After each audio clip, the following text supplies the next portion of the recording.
बार भाजपा यहाँ हवा में विलीन होने वाली है, गलती नहीं करना है। इस बार पवन जी हवा में जा रहे हैं। एक आदमी एलवी प्रसाद ही जनसुराज में ही ताकत है जो यहाँ भाजपा को हरा सकता है। तेजस्वी जी तो 15 साल सरकार चलाए, आज डेली 2 दिन 3 दिन पर आज डॉक्टर का अपहरण हो गया, आज इंजीनियर का अपहरण हो गया, आज व्यवसायी के अपहरण हो गया। लूटे खसोट में खाली 15 साल समय बिता दी जाए।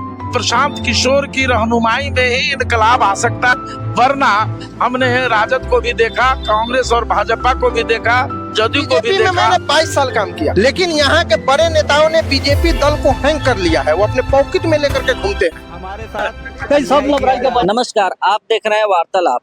मैं चिरैया और ढाका विधानसभा के बीचों बीच खड़ा हूँ, जहाँ भीड़ देखने से आपको लग रहा होगा कि सब प्रशांत किशोर जी का इंतजार कर रहे हैं।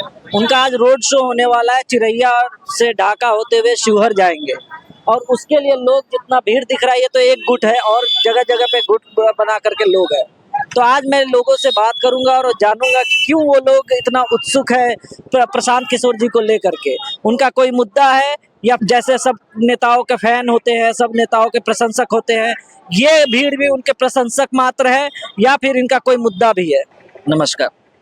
उनका सपोर्ट करने का रीजन यह है कि बच्चे के भविष्य के लिए, बच्चे का जो पलायन का जो मामला है, जो हम लोग बाहर में जाके काम करते हैं, इज्जत नहीं मिल पाती है। उनका सरकार बनने से हम लोग को यहाँ रोजगार मिलेगा, उनका हम लोग साथ दे रहे हैं। ऐसा आपको क्यों लगता है कि उनका सरकार बनेगा तो बाकी नेताओं की तरह वो भी नहीं निकलेंगे? और लोगों का तो वादा हमने देख चुका है, इनका नया है। अब इनका वादा पहली मर्तबा कर रहे हैं तो भरोसा करना पड़ेगा। हमने तो 20 साल एक जो अपना अभी जो उनका सरकार है, नीतीश कुमार का सरकार, उन पे 20 साल भरोसा किया। आरजेडी का सरकार 15 साल था, उन पे भी भरोसा किया। तो ये नए हैं तो इन पे भी भरोसा करना हमारा काम है। नया होना उत्तम होने का निशानी थोड़ी होता है। उत्तम होने का निशानी तो नहीं है, मगर वो यकीन दिला रहे हैं तो एक बार करने में भरोसा किया जाता है। 20 साल तो सबने हमको ठगा ही है। 3 चीज है, पलायन, शिक्षा, रोजगार। जी। इन तीनों का जितना जोर से प्रशांत किशोर वादा करते हैं या बात करते हैं, उतना ही जोरों शोर से तेजस्वी यादव भी करते हैं। कर रहे हैं, तेजस्वी यादव भी कर रहे हैं, वो भी अच्छे नेता है। मगर प्रशांत किशोर का है जो नए पार्टी है और ये शुरू से इसी के वादे पे उतरे हैं। बाकी जो पार्टी आ रहा है तो अभी वादा कर रहे हैं। अभी वादा कर रहे हैं। इससे पहले आप किस पार्टी को सपोर्ट करते थे, किसको वोट करते थे? इससे पहले हम आरजेडी को सपोर्ट करते थे। तो आरजेडी से जन स्वराज में आने का कोई कारण? जन स्वराज में आने का कारण है पलायन का मामला, और लोग और नेता तो बहुत खड़े हुए जो पलायन पे बात नहीं कभी की। ये पलायन तेजस्वी यादव करते हैं पलायन पे बात। अभी तेजस्वी यादव का तो हमने पीछे तो नहीं सुना, मगर अभी करे होंगे तो अलग बात है। मगर ये जब से इस पार्टी में अपना ज्वाइन किए, इस पार्टी को बनाया, जब से पलायन पे ही बात हुआ है।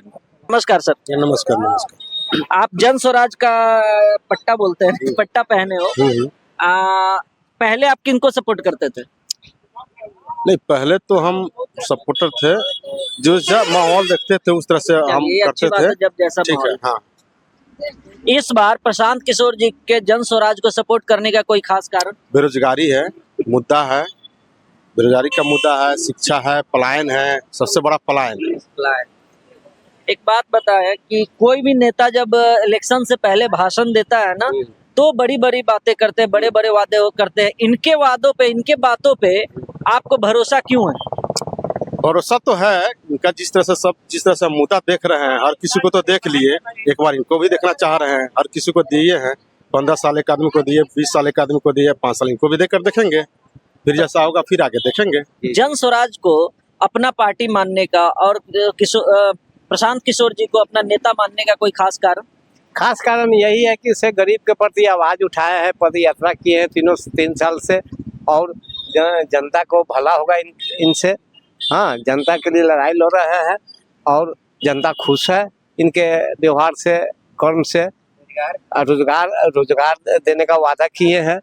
वादा तो तेजस्वी जी भी कर रहे हैं कि हर घर में सरकारी नौकरी। तेजस्वी जी तो 15 साल सरकार चलाए हैं, डेली 2 दिन 3 दिन पर आज डॉक्टर का अपहरण हो गया, आज इंजीनियर का अपहरण हो गया, आज व्यवसायी के अपहरण हो गया। लूटे खसोट में खाली 15 साल समय बिता दी जाए, ये वादा क्या करेंगे? अच्छा, ऐसा नहीं हो सकता है कि लालू जी थे तो वैसा था, अब नया जनरेशन? नहीं नहीं नहीं नहीं, यानी कि गार्जियन के तो असर पड़ेगा ही। एक समय के बात है कि गांधी जयंती समारोह हुआ था, मुख्यमंत्री जी का प्रोग्राम था मोतिहारी में नीतीश कुमार जी का, तो मुख्यमंत्री तो हेलीकॉप्टर से आई, बाई कार जैसे आए, और आए तो सारा लोग माला ले लेके तैयार था उनसे मिलने के लिए।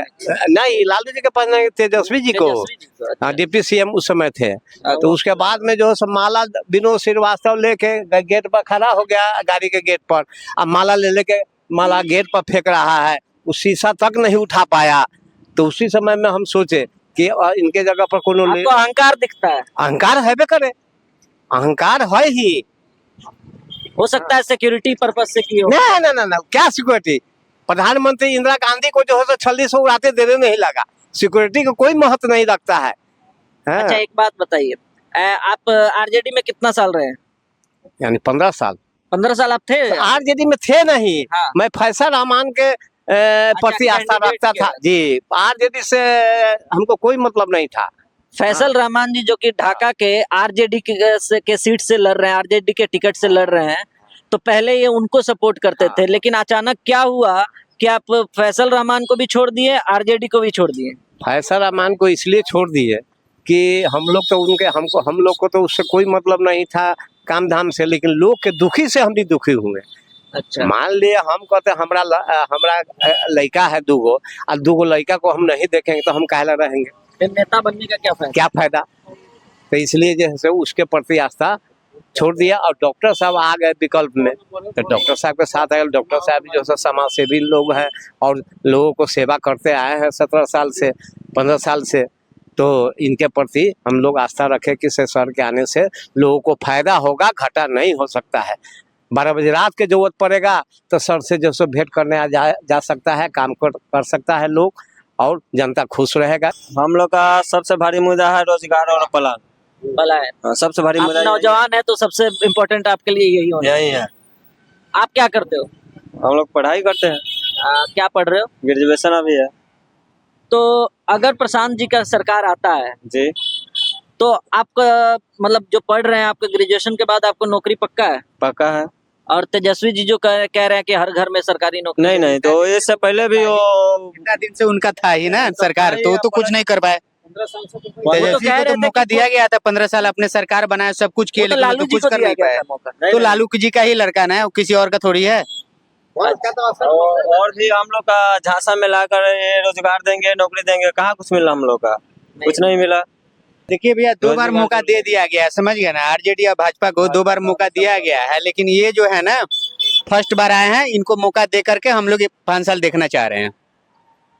बीजेपी या आरजेडी, यहाँ तो जेडीयू का सरकार था अब तक, जेडीयू जिसका अलायंस बीजेपी है, जी। तो बीजेपी और जेडीयू से कोई आपको शिकायत है कि आप बदलना चाह रहे हो? ये शिकायत तो है ही, तब तो बदलना चाह रहे हैं ना। क्या शिकायत? लूट खसूट मचा रखा है, रोड बना रहा है उसमें भी दिक्कत है, हर चीज में मैंने कमीशन देना पड़ता है, इंदिरा आवास में देना पड़ता है, ब्लॉक में आई आधार कार्ड, कुछ भी बनवाने ये हर चीज में पैसा ही लगता है। बिना पैसा का, बिना दलाल का थ्रू होता ही नहीं है कुछ, समझ गए। इसलिए हम लोग का तीसरा विकल्प निकला है प्रशांत किशोर, डॉक्टर एलवी प्रसाद। लेकिन प्रशांत किशोर जी जो पहले बीजेपी को, नरेंद्र मोदी जी को जिताए हैं, नीतीश कुमार को जिताए हैं अपने रणनीति से, जी, तो आपको क्या लगता है कि उनका रणनीति अपने लिए अलग कैसे होगा? क्योंकि बनाए तो वो दावा भी करते हैं कि बनाए तो उन्होंने खुद ही है। जी, इस चीज को मैं भी मानता हूँ कि अगर आपके यहाँ कोई बंदा नौकरी करता है तो कल बेला यदि उसके पास नॉलेज हो जाता है तो खुद का फैक्ट्री खोल सकता है। जैसे प्रशांत किशोर है, कल किसी को राजनीतिक करने के लिए अपना कुछ भी लिख कर देते थे तो भाषण में चाहे कहीं भी यूज करता था। आज प्रशांत किशोर सोचा कि ये लोग को मैं दे रहा हूँ, इसको गलत उपयोग कर रहा है, इसको वजह से खुद का मैं सामने आया और पब्लिक में बात रखा, इसके लिए पब्लिक जो कहा उस तरह तैयार है वो।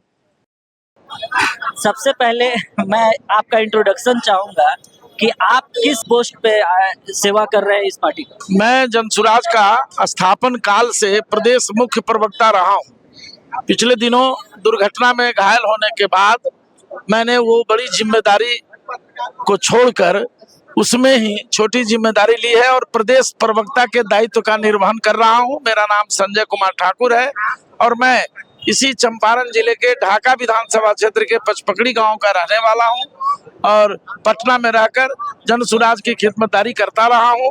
इधर पिछले कुछ दिनों से ढाका और चिरैया विधानसभा क्षेत्र के उम्मीदवारों को विजयी बनाने के अभियान के लिए मैं यहाँ कैंप किए हुआ हूँ और इनके लिए जनता से अपील कर रहा हूँ, मोटिवेट कर रहा हूँ और जनता को ये बताने का प्रयास कर रहा हूँ कि प्रशांत किशोर की रहनुमाई में ही इनकलाब आ सकता है, तब्दीली आ सकती है। वरना हमने राजद को भी देखा, कांग्रेस और भाजपा को भी देखा, जदयू को भी देखा, किसी ने बिहार और बिहारियों के भलाई के दिशा में कोई बेहतर काम नहीं किया है। सब लोगों ने डपुरसंखी रवैया रखा और लूट खसोट भ्रष्टाचार इन दलों की नियति बनी हुई है। इसलिए जनसुराज इन दोनों के खिलाफ बिहार में एक नए सिरे से एक नए जंग का ऐलान कर चुका है। चलिए, क्योंकि आप बताए हो कि आप ऑफिशियली एक तरह से प्रवक्ता हो जनसुराज का, जी हाँ। तो मैं उनसे जुड़ा एक सवाल थोड़ा पूछूंगा हाँ। कि सबसे पहले जब जनसुराज की जीत होती है बहुमत से तो सरकार बनाती है, लेकिन अगर उनकी जीत नहीं होती है और उनको अलायंस करने का ऑप्शन बचता है तो क्या कदम होगा पार्टी का? हमारा पार्टी का कदम स्पष्ट है कि न हम चुनाव से पहले किसी से समझौता किया है और न चुनाव के बाद किसी से गठबंधन करेंगे, किसी से समझौता करेंगे। हम अकेले रहेंगे और विरोधी की अगर सरकार बनाने में हम कामयाब नहीं हुए तो हम विरोधी दल की भूमिका का कुशलतापूर्वक निर्वहन करेंगे। अगर हमारी सरकार बनी, हमारी हुकूमत कामयाब हुई, जनता की सरकार बनी, तो जो हमारी घोषणाएं हैं, जो हमारे प्रांतीय नेतृत्व और सर्वमान्य नेता, इसके सूत्रधार, जननायक, लोक नायक आदरणीय प्रशांत किशोर जी ने जो वादा जनता के लिए किया है वो काम हम पर प्राथमिकता के आधार पर। अकेले चले थे जानिबे मंजिल मगर लोग आते गए, कारवां बनता गया। ये देख रहे हैं आप किस तरह से कारवां बन रहा है। ढाका में शुरुआती दौर में जब प्रशांत जी पद यात्रा कर रहे थे तो लोग खिल्लियां उड़ा रहे थे, मजाक कर रहे थे, ये भी मेहनत करेंगे, भाग के चले जाएंगे। लेकिन आज जिस जामवंत के जांग की तरह पैर अड़ा करके जिस तरह से प्रशांत किशोर बिहार की सियासत में मजबूती से खड़ा है, आज दोनों दलों की चूल्हे हिल रही हैं। भाजपा सांप्रदायिकता को नेस्तनाबूद करना हमारी प्रायोरिटी है, तो जातिवाद को भी समाप्त करना हमारी प्राथमिकता में है। राजद जहां जातिवादी पार्टी है, वहीं भारतीय जनता पार्टी सांप्रदायिकता फैला करके जनता को गुमराह करती रही है अब तक। अब आप देख रहे हैं बिहार में जय जय बिहार का नारा गूंज रहा है और जो भारतीय जनता पार्टी जिस नारे के सहारे चुनाव मैदान में आती थी वो नारा वो भूल चुकी है और बिहार का नारा, बिहार की बातें अब सबके जेहन में घुस गई है। हमें कट्टरता की संस्कृति से बाहर निकालना है समाज को और समाज में सद्भाव, सामाजिक सांप्रदायिक सद्भाव, मिल्लत एकता की बात जनसुराज करती रही है। क्योंकि जनसुराज गांधीवादी दृष्टिकोण को अपना करके अपनी राजनीति की शुरुआत करी। आप जनसुराज को ज्वाइन किए, जनसुराज को ही चुनने का कारण? प्रशांत जी का विजन, प्रशांत जी का जो विजन है वो हम लोग को पसंद आई उनकी, और बिहार के वर्तमान शासन से और पूर्व के शासन से उबकर हम लोगों ने विकल्प के रूप में प्रशांत जी को चुनने का काम किया। विकल्प की जरूरत क्यों पड़ी? इसलिए कि हम लोग के पास जाए तो जाए कहाँ, कौन है मेरा, कौन है बिहार के नौजवानों का दर्द सुनने वाला। 15 साल जंगल राज के नाम पर हम लोग को लूटने का काम किया गया। 20 साल से हम लोग को सुशासन के नाम पर ये भ्रष्टाचारी सरकार हम लोग को लूटने का काम कर रही है। जिस भ्रष्टाचारी सरकार की आप बात कर रहे हो उसको रणनीति से जिताने का काम भी प्रशांत किशोर ने ही किया था। बिल्कुल, उस समय हमारे प्रशांत जी रणनीतिकार की भूमिका में थे और रोजी रोटी पेट सब किसी का होता है। प्रशांत जी उसके बाद में जनसुराज की स्थापना की है और प्रशांत जी अब किसी के रणनीतिकार के भूमिका में नजर आपको नहीं आएंगे। बिहार के नव निर्माण कर्ता के रूप में आपको प्रशांत जी नजर आएंगे। आप ये जो बोल रहे हैं कि तब जरूरत थी, पेट है, जो भी आप बोले, मैं आज ये बोलता हूँ कि आज भी जरूरत अगर पड़ेगी, मान लिया कि सीट सरकार नहीं बना पाए और कल को सरकार बनाने के लिए उनको गठबंधन करने की जरूरत पड़े, जो कि उन्होंने वादा किया है कि नहीं करेंगे, उस वक्त अगर वो भी ये कहें कि अब जरूरत है, सिचुएशन का डिमांड है, जैसा कि आपने कहा है, तो उस समय क्या कहेंगे आप? जी हम लोग उस किसी भी भ्रष्ट नेता को हम लोग समर्थन करने के लिए तैयार नहीं है, जिसने बिहार के जनता को लूटने का काम किया है, जिसने बिहार को मजदूरों का हब बनाने का काम किया है। हम ऐसे किसी भी नेता को हम समर्थन देने का काम नहीं करेंगे। सेम क्वेश्चन मैं आपसे पूछूंगा कि पहले उनका सिचुएशन था तो उन समर्थन दिए, समर्थन मतलब कि रणनीतिकार के रूप में समर्थन दिए नीतीश कुमार को। कल को जैसा कि कहते हैं उनका किसी से गठबंधन नहीं करेंगे, वो जीते या हारे जो भी होगा। कल को अगर वो अपने वादा से पीछे हटते या बहुत सारे वादों से इसी तरह से पीछे हट करके उसका रीजन यही देते हैं कि सिचुएशन का डिमांड है, तो उस समय क्या कहना? देखिए, बाद की बात तो मैं नहीं बता पाऊंगा, लेकिन अभी उनका बीच में रोकना चाहेंगे। बाद की बात के लिए ही अभी सब कुछ हो रहा है, इलेक्शन हो रहा है बाद के लिए ही, रैलीज हो रही है बाद के लिए ही, तो सारा चीज तो बाद की ही तैयारी है। उन्होंने एकदम क्लियर रूप से स्टेटमेंट दिया है कि मैं किसी से भी गठबंधन नहीं करूंगा तो नहीं करूंगा, चाहे उनकी सरकार बने या नहीं बने। फिर आपके एलबी प्रसाद जी रहेंगे या कहीं जाएंगे? कहाँ जाएंगे? किसी और पार्टी को ज्वाइन कर लेंगे? जो उनका सोच है प्रशांत किशोर जी के सोच से मिलता जुलता है, दूसरे दल के सोच से मिलता जुलता नहीं है। अब हम लोगों ने दोनों दल को देख चुके हैं, दोनों दल को झेल चुके हैं, तो ये प्रशांत किशोर के विचार से सहमत होकर के हम लोग यहाँ आए हैं। ऐसा नहीं है कि प्रशांत किशोर के दल में शामिल हुए हैं, उनके विचार से प्रभावित होकर के हम लोग आए हैं। इससे पहले ढाका में आपका समर्थन कहाँ होता था? अब तो जन स्वराज आई, इससे पहले कहाँ? बीजेपी के साथ हम। बीजेपी जो कि सेंटर में भी है, लेकिन बीजेपी से आपको हट करके जन स्वराज में आने का कोई प्रमुख कारण? देखिए, बीजेपी में मैंने 22 साल काम किया। अच्छा। लेकिन यहाँ के बड़े नेताओं ने बीजेपी दल को हैंग कर लिया है, वो अपने पॉकेट में लेकर के घूमते हैं। 22 साल के अथक परिश्रम के बावजूद भी मुझे न किसी प्रकार का दायित्व देने दिया गया, मुझे जांच करके रखा गया। आखिर क्यों? हम में क्या अवगुण था? हमसे जूनियर लोगों को दायित्व दिया गया नहीं। ये सब बहुत सारी कारणें हैं। हमसे लोग भयभीत रहते हैं कि ये कहीं विधायक के न चुनाव लड़ जाए, इनकी जनसंख्या अधिक है। क्यों ना लड़ेगा भाई, ये चाहे तो लड़ेंगे। हमारी औकात नहीं है विधायक का, फिर भी वो लोग डरते हैं, तो मैं क्यों साथ रहूं? हमारे मुखिया में भी मेरा विरोध किए, हमारा वोट कटवा दिए, हर जगह हमको जांचने का प्रयास किया जा रहा है, तो वैसे दल के साथ मैं क्यों रहूंगा? जो हमारे साथ हमारे दुख सुख में रहते हैं, मैं भी उनके साथ हूँ।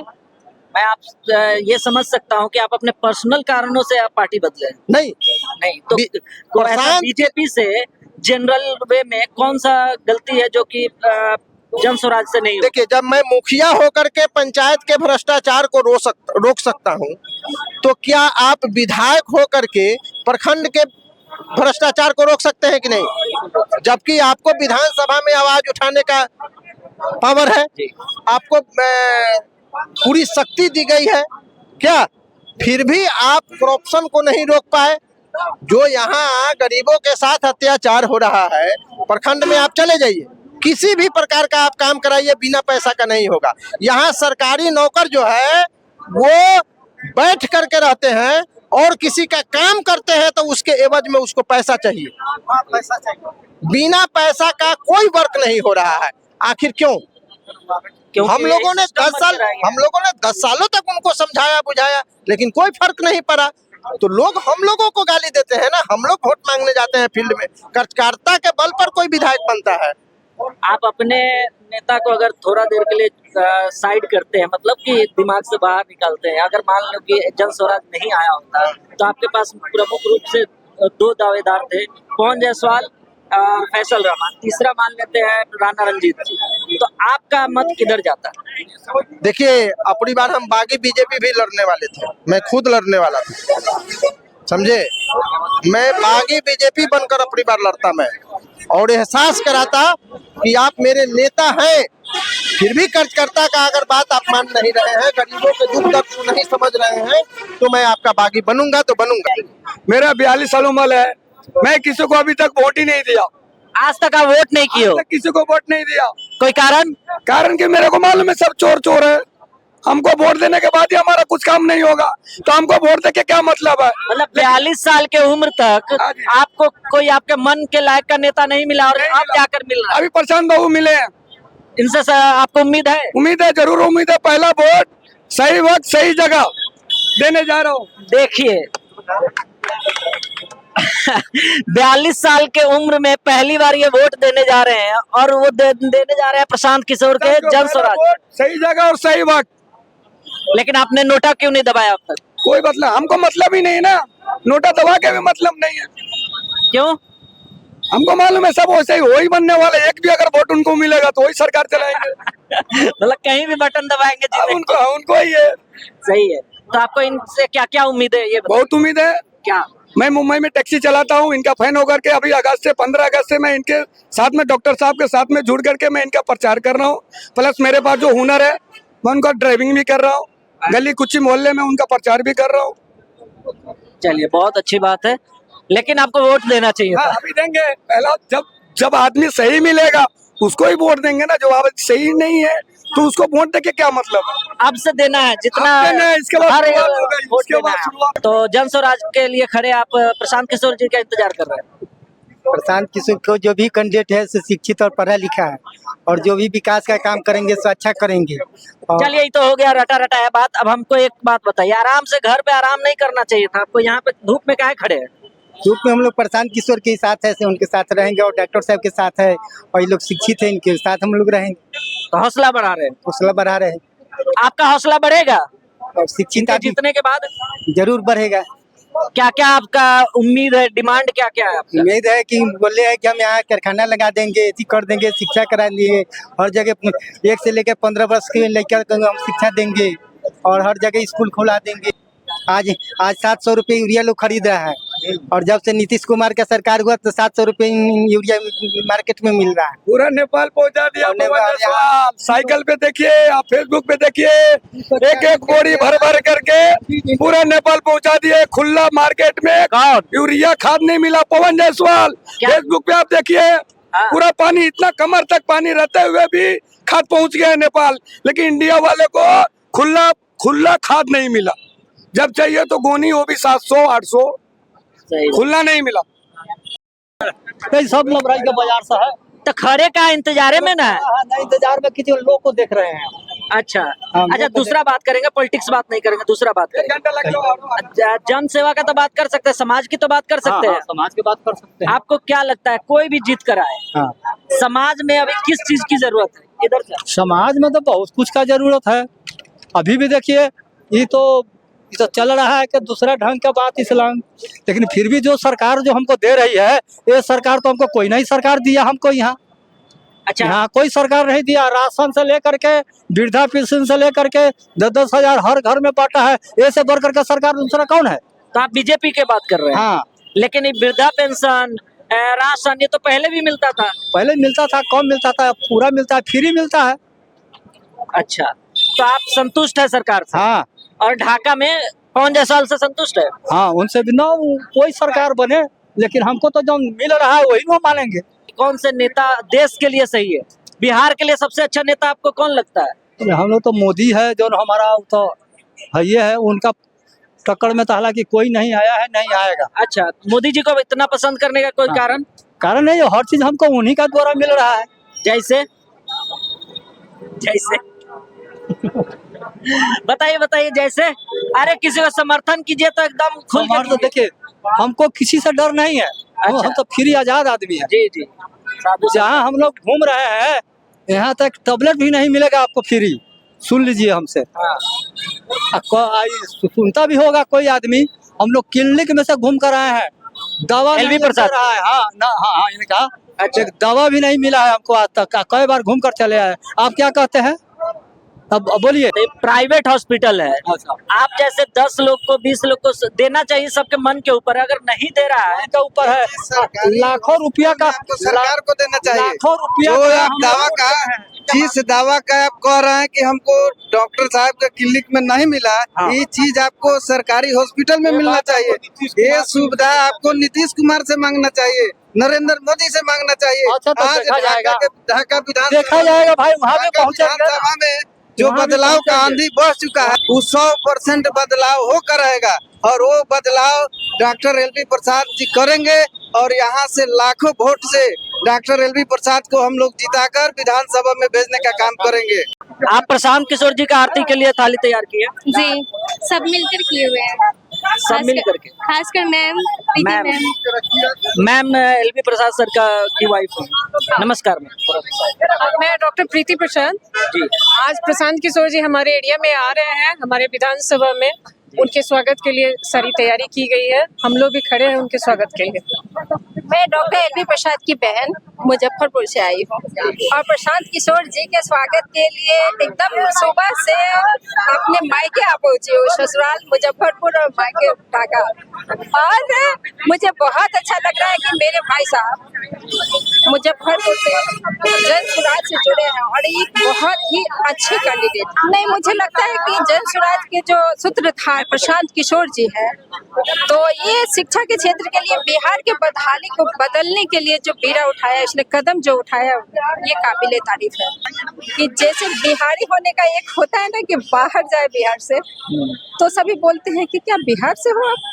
तो एक अजीब टाइप का फीलिंग आता है कि क्यों बिहार को ऐसा पिछड़ा हुआ लोग सोचते हैं। तो हम लोग भी उम्मीद रखते हैं कि बिहार, हमारा बिहार एक अदर स्टेट की तरह अग्रणी स्टेट में शामिल हो। यहाँ भी इससे पहले जब प्रशांत किशोर जी का बिहार में उनका पार्टी इस तरह से कार्यरत नहीं था, तो इससे पिछले इलेक्शन में आप लोग का समर्थन कहाँ था? हम लोग का समर्थन तो अभी मैं इस बात का जवाब नहीं देना चाहूंगी। अभी हम लोग प्रशांत जी के साथ हैं, हमारे आदरणीय प्रशांत जी आ रहे हैं, उनके स्वागत में हम लोग खड़े हैं। देखिए, हमारे फादर भी मुखिया रह चुके हैं जी, समाज सेवी रह चुके हैं और ये एक ब्लड में है जी। और एक डॉक्टर होने के नाते वो समाज सेवी है और समाज की सेवा करते हैं। तो मुझे लगता है कि वो समाज की बेहतर परिस्थिति से वाकिफ है। और आप कुछ कह रही थी? मैं डॉक्टर एलवी प्रसाद की भाभी हूँ, तो मुझे भी लग रहा है ये इतने सालों से है ना सेवा कर रहे हैं डॉक्टर एलवी प्रसाद, तो उनको भी एक मौका देना चाहिए। ये तो जनता को आप अपील कर सकती हैं, लेकिन चलिए, आप जब अपील कर रही तो ये भी बता दीजिए कि आप उनको बचपन से तो जान नहीं रहे जैसे ये जान रही होंगी, आप बाद में जान रहे हैं, तो आप उनको कैसा स्वभाव के पाते हैं? बहुत अच्छे स्वभाव के हैं। उनको जनता क्यों वोट करे आपके हिसाब से? जनता भी उनको पसंद करते हैं जी। हाँ, पसंद करते हैं और वो जो है ना बहुत सालों से है ना सेवा भी दे रहे हैं डॉक्टर के, तो इसलिए जो है ना होना चाहिए। मुझे लगता है ये बहुत अच्छे कैंडिडेट है और जनता से अपील है कि वो इस पर चलिए, कैंडिडेट की बात हुई है तो मैं थोड़ा आपके लिए शायद टफ होगा, फिर भी पूछता हूँ कि बाकी दो जो मेन प्रमुख या तीनों को ले लेते हैं, एलवी प्रसाद जी तो है ही, पवन जायसवाल, फैसल रहमान और राणा रंजीत जी, तो इन तीनों के मुकाबले एलवी प्रसाद जी कैसे सही है? देखिए, कैसे सही है, एक क्योंकि जनता को तो इन्हीं बेसिस पे चूज करना होगा ना, तो आप जनता को बताएं कि ये इस चीज से उन लोग से अलग है, उनसे आउटस्टैंड करते हैं। देखिए, अभी हमारे बिहार में शिक्षा की मतलब कि बिहार का व्यवस्था शिक्षा बहुत ही क्या कर सकते हैं, उतना आगे नहीं बढ़ा है।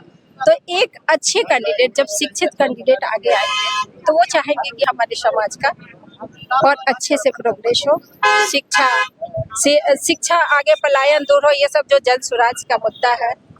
तो मैंने सवाल पूछते हुए नाम रखा था 3 कैंडिडेट का, और ढाका के स्पेशली प्रमुख रूप से ढाका के लिए आप बताइए क्या कैसे सही रहेंगे, क्योंकि वो तो ढाका के विधायक बनेंगे। हाँ, वो तो ढाका के विधायक बनेंगे और मुझे लगता है कि बदलाव जरूरी है। मैं अदर कैंडिडेट के बारे में नहीं कुछ बोलना चाहूंगी अभी, और मैं लेकिन भगवान से दुआ करूंगी कि मेरे भैया डॉक्टर एलवी प्रसाद बहुत अच्छे कैंडिडेट है। अगर लोगों ने, जनता ने अपनी सहमति दी, इन्हें चुना, तो ये समाज के लिए ज्यादा बेहतर कर सकते हैं। जैसा कि आप देख रहे हो, प्रशांत किशोर जी का आगमन हो चुका है। लोग जितने बेसब्री से इंतजार कर रहे थे, उनके सब्र का बांध टूटने से बच गया और प्रशांत जी का आगमन हो चुका है।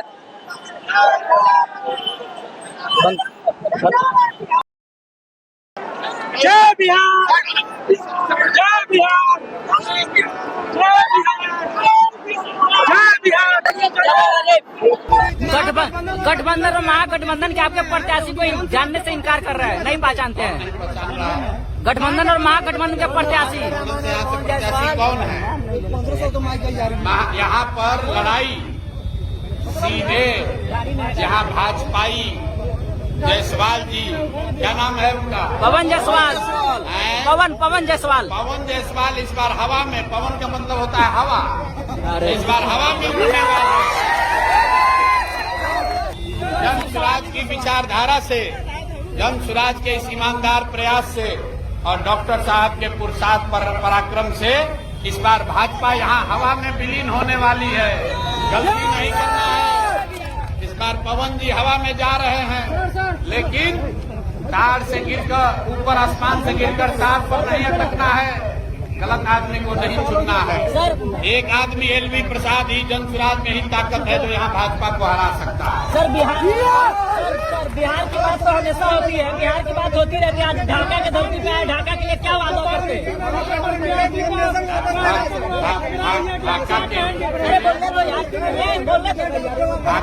ढाका के लिए कोई वादा नहीं करेंगे। ढाका के लिए एक वादा करेंगे कि आपको एक अच्छा ईमानदार स्वच्छ सभी का आदमी प्रतिनिधि के तौर पर दे रहे हैं, इनको जिताइए, अगले 5 वर्ष सुकून में आपका जीवन बीतेगा, यही वादा करते हैं।